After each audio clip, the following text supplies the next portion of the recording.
What if the Vatican's greatest fear wasn't heresy, rebellion, or even the devil himself, but something far older, something written in stone thousands of years before the Bible? Deep beneath the archives of the Vatican lie secrets that few have ever seen. Sealed documents, forbidden texts, and ancient tablets that whisper one terrifying name: the Anunnaki. Who were they? Gods? Visitors? Or something humanity was never meant to remember? Tonight, we uncover the reason why the Vatican truly feared the Anunnaki.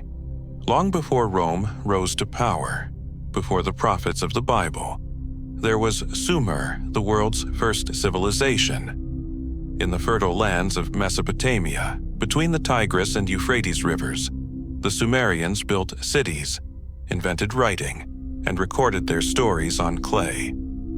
Those stories spoke of the Anunnaki, a group of powerful beings who descended from the heavens.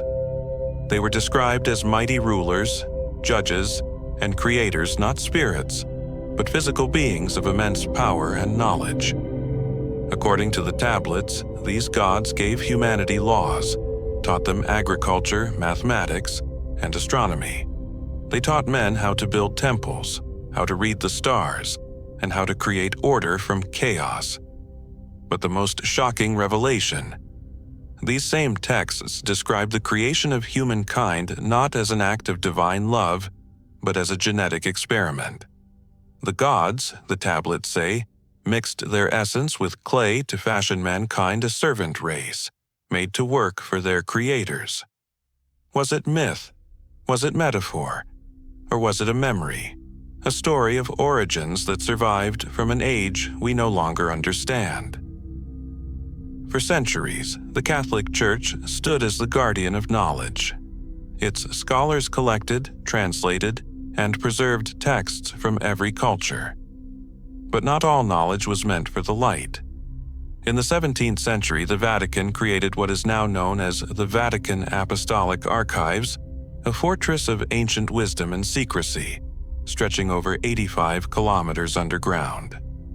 Inside these archives lie letters between kings and popes, secret decrees, forbidden manuscripts, and, according to some accounts, early translations of Sumerian tablets recovered by missionaries in the Middle East. Why would the Church, devoted to the one God of the Bible, preserve stories of many gods' gods that came from the sky and shaped mankind? Perhaps because those stories contained parallels that were impossible to ignore. Floods, creation from dust, divine rebellion, the fall of paradise. All stories the Sumerians told long before the Bible was ever written. To the early Vatican, such connections weren't fascinating, they were terrifying. Imagine you are a Vatican scholar in the 1500s, reading an ancient tablet that claims mankind was created by sky beings. You read of a god named Enki who defied the others to help humanity, and then you realize the same story appears in Genesis, as the serpent who offers knowledge to Adam and Eve. The Sumerian Enki becomes the biblical devil. The act of enlightenment becomes sin. Now the question arises, what if the earliest parts of the Bible weren't original stories, but rewritten versions of something far older? The Vatican's greatest fear wasn't mythology. It was the possibility that divine revelation might be ancient recollection, that the line between God and the gods was blurred long before Christianity began. Because if the Anunnaki were real, if humanity was created by beings from beyond, then the Church's claim of divine creation would face its greatest challenge. As Christianity spread across the world, ancient pagan texts were burned, rewritten, or Christianized. Many Sumerian and Babylonian stories vanished or survived only in fragments, yet echoes of their gods live on. Enlil, the stern ruler of heaven, becomes the jealous Old Testament god. Enki, the trickster who loves mankind, becomes the fallen serpent. The flood sent by the Anunnaki becomes the flood of Noah. Coincidence or continuity? The Vatican scholars noticed these overlaps early on. To preserve the purity of the faith, they suppressed public discussion, keeping these tablets and translations hidden deep in the archives. It wasn't out of malice, but fear. Fear that if humanity saw its gods as ancient visitors rather than divine spirits, faith itself would crumble. The Bible speaks of angels, beings who came from heaven, shone like fire, and sometimes intermarried with humans. In Genesis 6, they are called the sons of God. In the book of Enoch, they are the Watchers, the ones who descended and taught forbidden knowledge. Compare this to the Sumerian descriptions of the Anunnaki, the Watchers who descended, who ruled, who taught man how to live, and were later banished. The parallels are too strong to dismiss.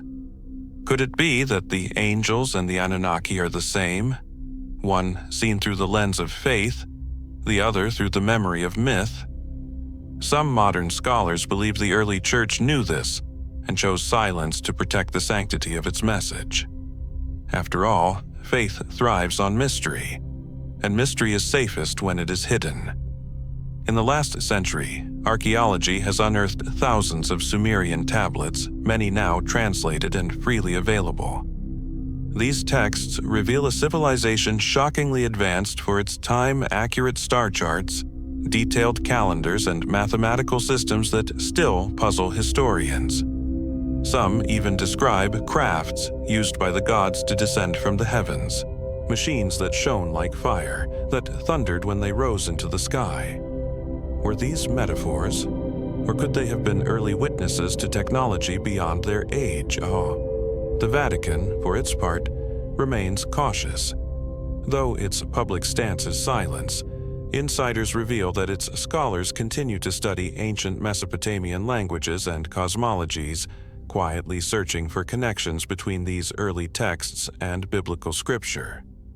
Maybe the fear remains not of the Anunnaki themselves, but of what they represent. A version of human history where divine and extraterrestrial might be the same thing. Perhaps the Vatican's fear wasn't only about theology, perhaps it was about power, the power of belief.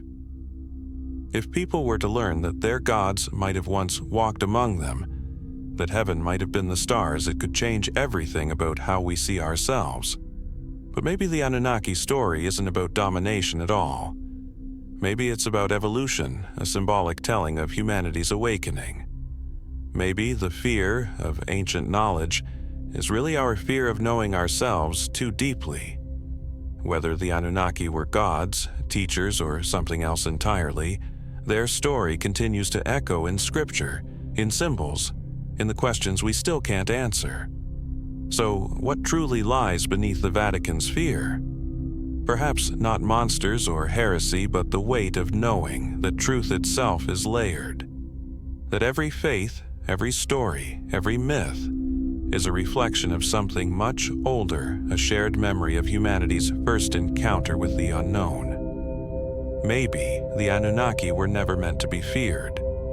Maybe they were meant to remind us that the divine is not something far away, but something that has always been within us. And that is the secret the Vatican could never completely erase. If you enjoyed uncovering this mystery, subscribe for more deep dives into ancient history and hidden truths, because some stories refuse to stay buried.